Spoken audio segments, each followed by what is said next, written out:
पर्दे के पीछे की कहानी। मेरा गांव मेरा देश धर्मेंद्र के करियर की सबसे यादगार फिल्मों में से एक भूमिका, एक फिल्म जो गांव की आत्मा बन गई। सन 1971 भारत एक बड़े सामाजिक बदलाव के दौर से गुजर रहा था। गांव और शहर के बीच की खाई, जमींदारी सोच, डाकुओं का आतंक और आम किसान की बेबसी, इन सबको अगर किसी एक फिल्म ने पर्दे पर अमर किया तो वह थी मेरा गांव मेरा देश। यह सिर्फ एक मनोरंजक फिल्म नहीं थी, यह गांव बनाम अत्याचार की कहानी थी। यह एक आम युवक के विद्रोह की कहानी थी और यह थी धर्मेंद्र के करियर की सबसे निर्णायक छलांग। लेकिन जो कहानी पर्दे पर दिखी उससे कहीं ज्यादा दिलचस्प कहानी पर्दे के पीछे छिपी हुई थी। आज हम उसी अनकही कहानी को खोलेंगे। एक फिल्म की कल्पना कैसे जन्मी। 1960 के दशक के अंत तक हिंदी सिनेमा में गांव आधारित फिल्में या तो बहुत आदर्शवादी होती थीं या पूरी तरह मेलोड्रामा से भरी। निर्माता चाहते थे एक जमीन से जुड़ी कहानी जिसमें एक्शन हो लेकिन देशभक्ति और मिट्टी की खुशबू भी हो। यहीं से एक कहानी का बीज पड़ा, एक ऐसे युवक की कहानी जो अन्याय के खिलाफ अकेला खड़ा होता है। दो निर्देशक, सादगी में छुपा तूफान। इस फिल्म का निर्देशन किया राज खोसला ने। राज खोसला को आमतौर पर थ्रिलर और रहस्य फिल्मों के लिए जाना जाता था, लेकिन मेरा गांव मेरा देश उनके करियर की सबसे ग्राउंडेड फिल्म साबित हुई।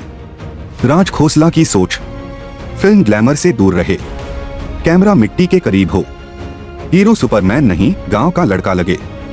उन्होंने कई बार कहा था, अगर यह कहानी सच्ची नहीं लगी तो फिल्म मर जाएगी। टीम धर्मेंद्र इस रोल के लिए पहली पसंद नहीं।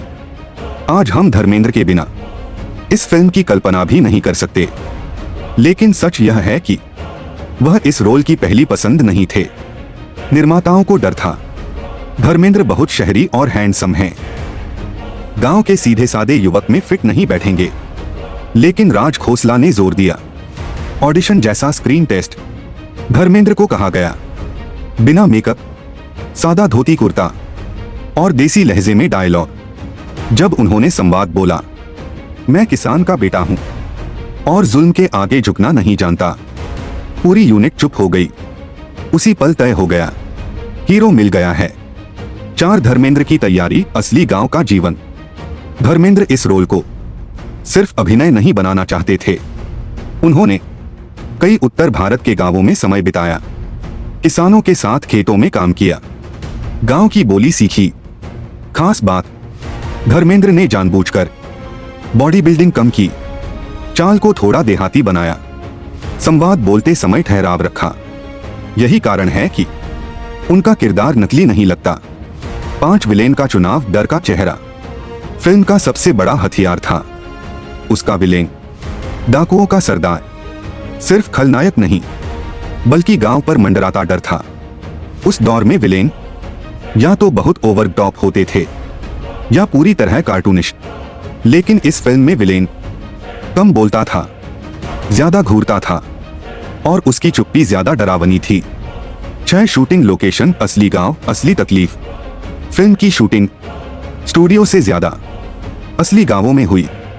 समस्याएं, बिजली नहीं, पानी सीमित, मौसम का कोई भरोसा नहीं। कई बार बारिश में शूटिंग रुकी, धूल से कैमरा खराब हुआ, कलाकार बीमार पड़े, लेकिन राज खोसला ने समझौता नहीं किया। 7 मशहूर संवाद कैसे बने इतिहास। आज भी लोग कहते हैं, जब धर्मेंद्र ने यह डायलॉग बोला तो तालियां बज गईं। लेकिन मजेदार बात यह है, कई डायलॉग स्क्रिप्ट में थे ही नहीं। धर्मेंद्र मौके पर संवाद बदल देते, आवाज में गुस्सा भर देते। राज खोसला को यह पसंद आया। 8 संगीत, मिट्टी की खुशबू वाला सुर। फिल्म का संगीत गांव की आत्मा को दर्शाता है। गीत बहुत सरल लेकिन भावनात्मक, कोई दिखावा नहीं, कोई बनावटीपन नहीं। 9 रिलीज से पहले का डर। 1971 में कई बड़ी फिल्में रिलीज हो रही थीं। निर्माताओं को डर था, गांव आधारित फिल्म शहरी दर्शक नहीं देखेंगे, लेकिन हुआ उल्टा। रिलीज और इतिहास। जैसे ही फिल्म रिलीज हुई, सिंगल स्क्रीन थिएटर हाउसफुल, गांवों में पोस्टर पूजा जाने लगे। धर्मेंद्र देसी हीरो बन गए। यह फिल्म बॉक्स ऑफिस पर हिट और दिलों में सुपरहिट। 11 धर्मेंद्र के करियर पर असर। इस फिल्म के बाद उन्हें ग्रामीण किरदारों का सम्राट माना गया। ईमैन की छवि को मिट्टी से जोड़ दिया गया। आज भी धर्मेंद्र कहते हैं, अगर कोई फिल्म मेरे दिल के सबसे करीब है तो मेरा गांव मेरा देश। 12 आज के दौर में फिल्म की प्रासंगिकता। आज भी जब किसान की बात होती है, जब गांव का शोषण दिखता है, यह फिल्म याद आती है। यह सिर्फ 1971 की कहानी नहीं, यह हर दौर की कहानी है। समापन क्यों अमर है यह फिल्म? क्योंकि इसमें सच्चाई है, संघर्ष है और आत्मा है। और यही कारण है कि मेरा गांव मेरा देश आज भी जिंदा है। दोस्तों, अगर आपने ये फिल्म देखी है तो आपका जवाब हमें चाहिए। फिल्म कैसी लगी? और सबसे जरूरी सवाल, धर्मेंद्र या विनोद खन्ना, किसका रोल आपको ज्यादा याद रह गया? कमेंट बॉक्स में अभी लिखिए और चैनल को सब्सक्राइब जरूर करें, क्योंकि यहाँ मिलती हैं फिल्मों की असली पर्दे के पीछे की कहानियां।